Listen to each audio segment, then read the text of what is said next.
Yeah, like I was saying, it's not set in stone. Just like with the scriptures, man. Just because you ain't got your face is shaved. Now don't get me wrong. I have to explain this. What I said. If this person walks up to you with a face shaved butter lineup, that don't mean they're wicked. All right? Because guess what? That means they're being wicked. Okay, that don't mean they are wicked.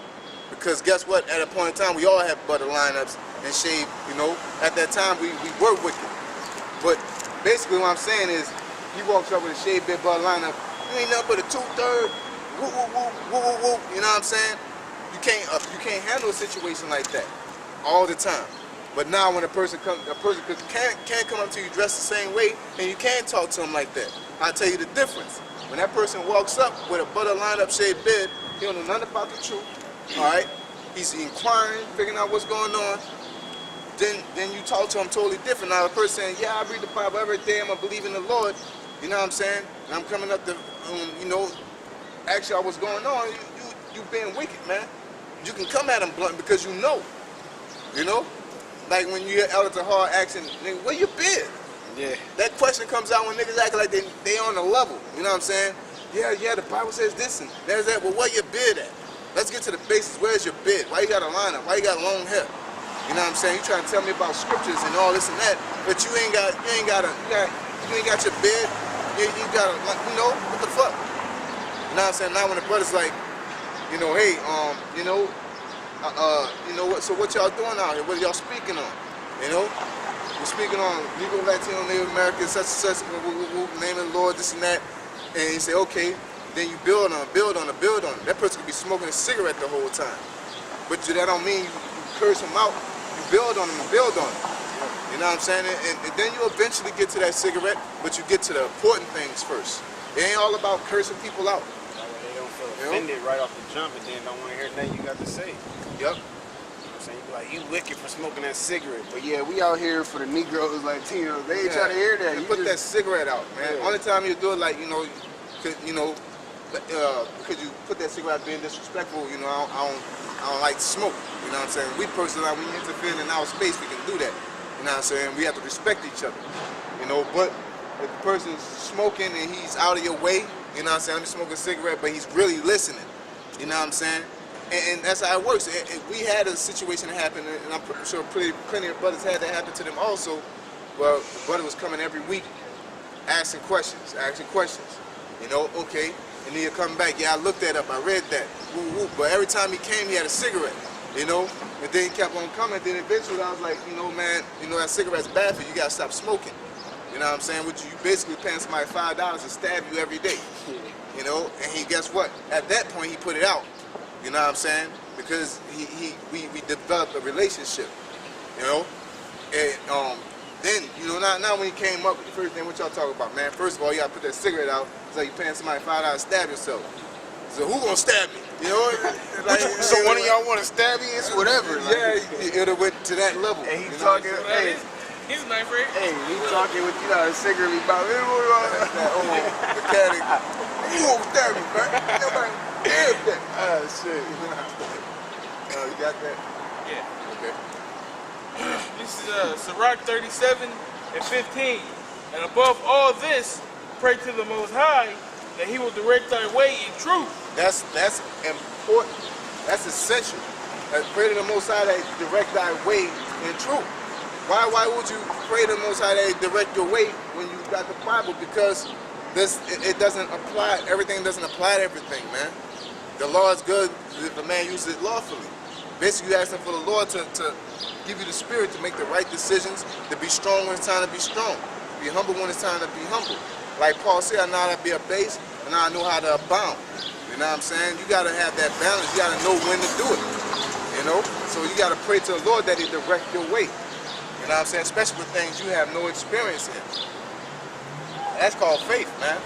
Something that you have no experience in, you have to have faith. Okay? You have to have faith that you're able to achieve something. Okay? Go ahead, there's more to that. Then after that, I want you to go all the way to 17 and jump to 19. Yeah. Let this reason go before every enterprise. Let reason go before every enterprise. Okay? Basically, if you ain't discussing it with somebody, you're discussing it with the scriptures. You know what I'm saying? Should I do this? Should I do that? If you can't come to a conclusion in the scriptures, then what you do, you fast. Okay? You do something, man. All right, but you gotta let reason. That's why it says meditate on the Lord day and night, because you're supposed to let reason go before every enterprise. Okay? If you like, man, I don't know what about it. This car, that car. You know, shit fast. Fuck. You know, if it comes that deep, you know that you really want to do either or. You don't know. You know, fast. Do something. You know what I'm saying? Seek counsel. What you do? Take somebody with you. Hey, man, what you think? What you think? Which one you think I should get? You know what I'm saying? Second opinion, man. Yep. And don't bring nobody. I don't want the blue or the red car. Don't bring no blood, nigga. The red, cuz. The red blood. Like, of course, the scriptures tell you earlier in the chapter, don't ask the buyer about selling. You know what I'm saying? Don't ask nobody, because that's what people do also, man, in counsel. You know, being unbalanced. They go and talk to a person that's going to relate to them. You know what I'm saying? When they need a judgment, you know? You ask a bitch with no man, you know, whether you should stay with him or not. Man, no, fuck that nigga. Let's be independent. They don't be independent. You don't need no man. Can I run through this right quick? Yeah, go ahead. Ecclesiasticus 37:11. Neither consult with a woman touching her of whom she is jealous, neither with a coward in matters of war, nor with a merchant concerning exchange, nor with a buyer of selling, nor with an envious man of thankfulness, nor with an unmerciful man touching kindness, nor with slothful for any work, nor with an hireling for a year of finishing work, nor with an idle servant of much business. Hearken not unto these in any matter of counsel. Yeah, yeah. That's what I was saying early in the chapter, which we reading right now. That's what we're reading. Oh, okay. Oh, my bad. But that's the same. But it brought it out anyway. It needed to be brought out. So basically, you don't talk to somebody. You just talk to a person that has no attachment to it. You know what I'm saying? You don't talk to somebody that has an attachment to your situation. You know? I'm telling you, when you seek counsel on something, you bring a person that has no connection to your situation. You know what I'm saying? But a godly man, a fair person. You know, you always see the godly man. If I got some question about somebody and somebody I don't like, and I don't like this person, but it's, you know, I'm trying to be just. I don't like this person. I'm trying to be just. I'm not gonna go to another person that don't like him too and actually I slap the fuck out of him for this. You think it's offensive? You know what I'm saying? He gonna be like, yeah, fucking right. We'll slap him together. But I say, let's slap him. I'll slap him too. You ask a random person that has nothing to do with the situation that know you and know him too, and be like, you know, you think he offended me? You know what I'm saying? Nah, I think he just probably meant it this way. You know what I'm saying? You know? I actually do it. I ask random people that I know, you know, do you think I'm, because I got this game I play with people, I really tell them, I say, do you think I'm being this car? Do you think I'm being an asshole? You know what I'm saying? Because there's certain times people do shit and it gets on my nerves. Sometimes it be me, sometimes it be them. You know what I'm saying? You know, and it be real shit, you know? I don't like nobody repeating shit, trying to be funny. I like trying to, I love when people be direct to me, man. And certain people be funny, certain people really don't know. So I have to ask if I'm being an asshole. A lot of times people like, nah, man, you wasn't tripping on that. That motherfucker was fucking with you. You know? So he wasn't being an asshole. You did the situation correct. But another time it'd be like, no, he was being an asshole. He was kind of like overdoing it, you know? So next time I know, okay, let me handle it this way, you know? Nah, I gotta ask somebody else. If I explain the whole situation, they touch the TV, bro, what's up? You know what I'm saying? Fuck it, you know? Well, shit, you know, I overdid it. I could have did it like once or twice. I was just talking shit. No, I'm just saying, I was just being fair about it. Did like once or twice. He walked himself to sleep. You did all that walk, you know. Go ahead. Oh, man. Let reason go before every enterprise. Call it out. Sirach 37:16. Let reason go before every enterprise, right, and counsel before every action. Counsel before every action. Go ahead. But kindness is a sign of changing of the heart. Yep. Verse 19. There is one that is wise and teacheth many, and yet is unprofitable to himself. Yep, go ahead. There is one that showeth wisdom in words and is hated. He should be destitute of all food. For grace is not given him from the Lord. I'm about to say in here, the precept for food is say wisdom. You know what I'm saying? So that's the knowledge, wisdom, understanding, man. Yeah, it's you should listen twice as much as you speak. When you talk to people, it's supposed to be a dialogue, and I go back and forth. Now, when you whatever situation it's in season, it's a situation where you're the only person talking. You know what I'm saying? There's situations where you're the only person listening, but you're always trying to learn. You're not trying to douse wisdom on somebody, man. That's like, really, that's how you come understand to a situation. The scripture says, get wisdom, all I get, and get understanding. When you deal with somebody on the highway, it ain't about just letting them have it, and you just hitting them with scriptures and cutting them. You gotta listen to what they're saying, and see what kind of point they're trying to get across, and rebuttal that, or build on that, all right? So basically, you have to listen to people, man. Active listening. You know, that's why when nigga come up to my saving the whole world, why do you say that? Why do you think the whole world can come together? I believe it, and I listen to something like that, it don't make no damn sense, and I'm gonna show you why. But if I'm just like spitting out random information, that person can say anything. You know what I'm saying? I'm giving him ammo to hide behind. I'm giving him shelter to hide behind.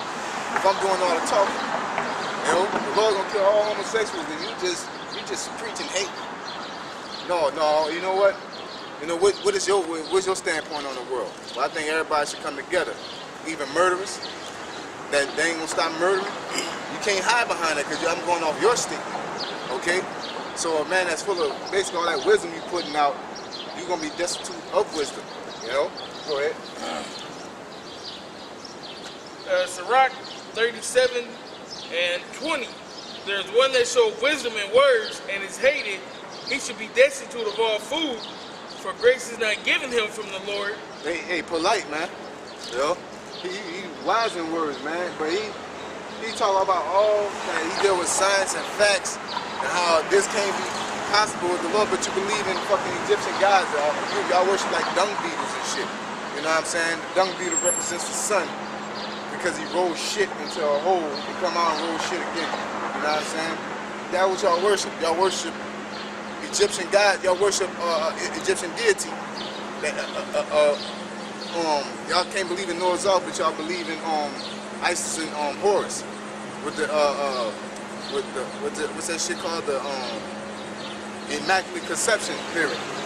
Okay, but you can't believe in you don't believe in Noah's Ark.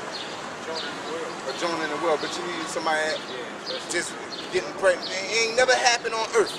Wait, and then on top of that, the Barthon gland. I'm gonna call it the Barthon gland. you can't say you believe in science when it's scientifically proven. You know what I'm saying? Through the documents they was bringing out that it was just big fish out there that don't eat meat. You know what I'm saying? Or they have big fish out there that don't eat meat. You know what I'm saying? So you can't say your foundation is science, and we go and see that it's scientifically proven that they have fish out there that don't eat meat, man. There's fish out there that do eat meat, but they're talking about the fact that it's able to swallow a human being. Yeah, well, fishes that are able to do that.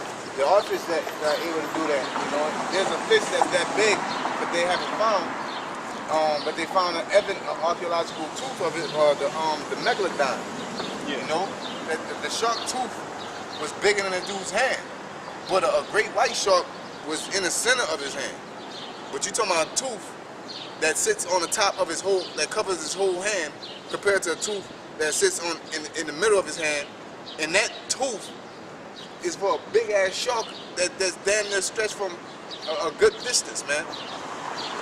And that motherfucker can eat a human for sure. But something that covers your whole hand and it's the same type of animal. It's just his tooth. You know what I'm saying? Like you got, if I have a human teeth in my hand, human tooth in my hand, right? Human teeth. A human tooth in my hand, right? In the center of my hand. Then I got another human tooth that's about the size of my palm. How big do you think that nigga is, man? Right? You know, that states the standard of his size. There ain't no big teeth nigga like that. You know, he gotta be huge in size, man. You know? I'm out.